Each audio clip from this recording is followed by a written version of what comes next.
Olá, pessoal, tudo bem com vocês? Espero que sim.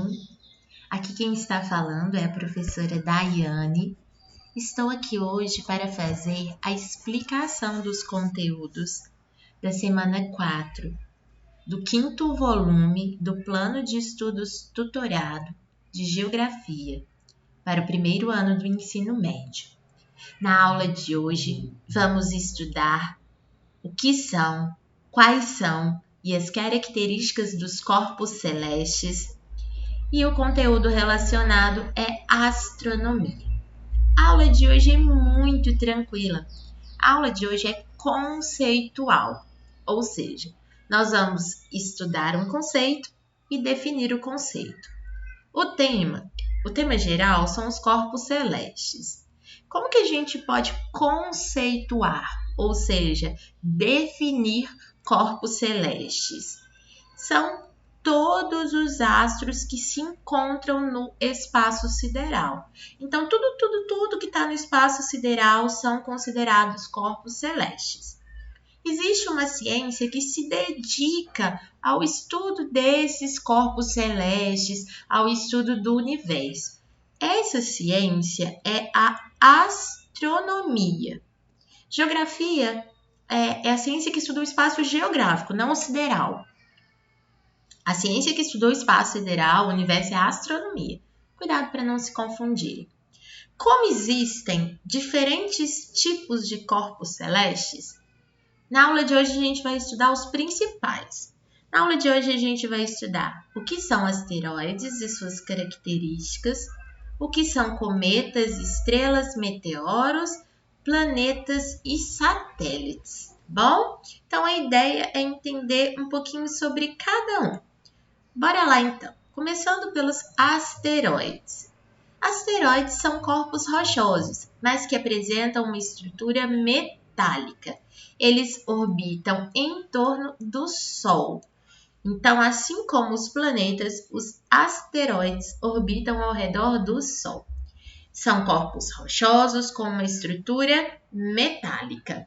Beleza? Se a gente compara um asteroide com um planeta, a gente vai ver que os asteroides possuem uma massa menor do que a dos planetas. Existem asteroides que podem ter um diâmetro de centenas de quilômetros ou de poucos metros. Ok? Então, primeiro conceito. Vamos ao segundo conceito. Cometas. Cometas são corpos celestes também, mas que apresentam uma massa bem pequena e as órbitas são irregulares.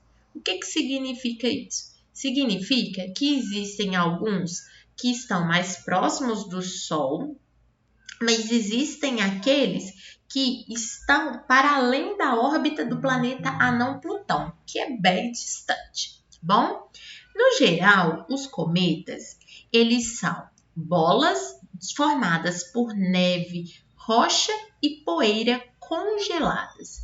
Entre os cometas, existe um muito famoso que é o cometa Halley, ok? Normalmente, só para vocês entenderem, um cometa apresenta um núcleo, que é pequeno, tá bom? Normalmente ele tem cerca de 10 quilômetros de diâmetro e fica visível no meio do coma. Para quem não sabe, o coma é uma nuvem de gás e poeira que envolve o núcleo, tá bom? Vamos agora para o terceiro tipo de corpos celestes. Esse é super importante. As estrelas. De onde nascem as estrelas? Elas nascem de nebulosas, que são um grande volume de gás, poeira e partículas sólidas. Então, uma estrela vai nascer a partir de uma nebulosa. De acordo com os astrônomos, na nebulosa existe uma atração denominada força da gravidade. Essa força da gravidade atrai a matéria da nebulosa, que vai se agrupando, e com o passar do tempo vai formando uma massa compacta. É aí que formam os astros. Só que existem alguns astros que formam uma massa compacta de tamanho gigantesco e que no interior a temperatura é muito, muito, muito, muito elevada. Quando ocorre uma elevada pressão e um elevado aquecimento, existem corpos celestes que serão tão caloríficos, né, que terão tanto calor no seu centro, que eles liberarão energia na forma de luz e calor. Quando um corpo celeste libera energia na forma de luz e calor, ou seja, quando ele tem a capacidade, a propriedade de produzir seu próprio calor e sua própria luz, é aí que se formam as estrelas. Então, esse é o grande diferencial entre uma estrela e um planeta. As estrelas têm a capacidade de produzir o próprio calor e a própria luz, diferentemente dos planetas e de outros astros, beleza? Importante ressaltar que as estrelas apresentam um ciclo. Elas nascem, evoluem e morrem. Então, o nosso Sol é uma estrela, portanto, ele nasceu, evolui e irá morrer. Bom lembrar também que um conjunto de estrelas recebe o nome de constelação e nós temos algumas muito conhecidas que são inclusive chamadas de zodiacais. A constelação de Áries, Touro, Gêmeos, Câncer, Leão, Virgem, Libra, Escorpião, Sagitário, Capricórnio, Aquário e Peixes. Vamos agora ao nosso próximo tipo de corpo celeste. Meteoros. Os meteoros são corpos celestes de pequeno porte, que também orbitam em torno do Sol.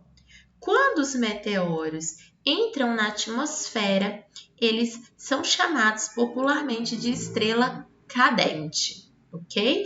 Isso porque ao entrar em contato com a atmosfera, ele vai se aquecer, sofrer um desgaste e por isso reluzir, ok? O resíduo que sobra desse desgaste é chamado de meteorito, beleza? Vamos ao próximo tipo de corpo celeste, os satélites.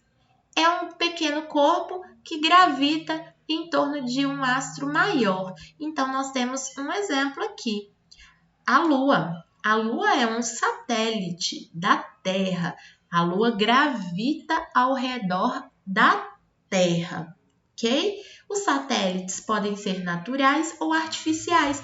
Artificiais é quando eles são feitos pelo ser humano. Com exceção de Mercúrio e Vênus, todos os outros planetas possuem satélites naturais, como é o caso que eu já citei o exemplo da Terra, que possui como satélite natural a Lua, beleza? Em relação aos satélites artificiais, eles são muito utilizados na comunicação, eles são utilizados na previsão do tempo. E como que eles chegam ao espaço, Daiane? Eles são enviados para o espaço através de foguetes, ok? Vamos agora ao próximo tipo, ao próximo conceito, planeta. Aqui todo o trecho é importante, tá bom, gente? Para ser considerado um planeta, o que é necessário? É necessário que o corpo celeste orbite ao redor do Sol. É necessário que ele seja grande o suficiente para que a gravidade deixe-o em um formato esférico. Ele tem que ter uma massa superior à soma das massas dos seus vizinhos de órbita, ou seja, ele precisa ser um objeto dominante em sua região, a região que ocupa no espaço sideral. Vamos aos planetas anões, ou planetoides. São aqueles cujas massas são pequenas, de forma que eles não são os astros dominantes em suas órbitas e possuem luas que têm massa de valor muito próximo. No nosso sistema solar, nós temos planetoides. Nós temos exemplos de planetas anões, como Ceres, o Plutão, que já foi considerado um planeta e foi rebaixado à categoria de planeta anão, o Haumea, né, Eris. Então, só para vocês terem uma ideia, ok? Então, aqui nós estudamos os conceitos de asteroides, cometas, estrelas, meteoros, satélites, planetas e planetas anões.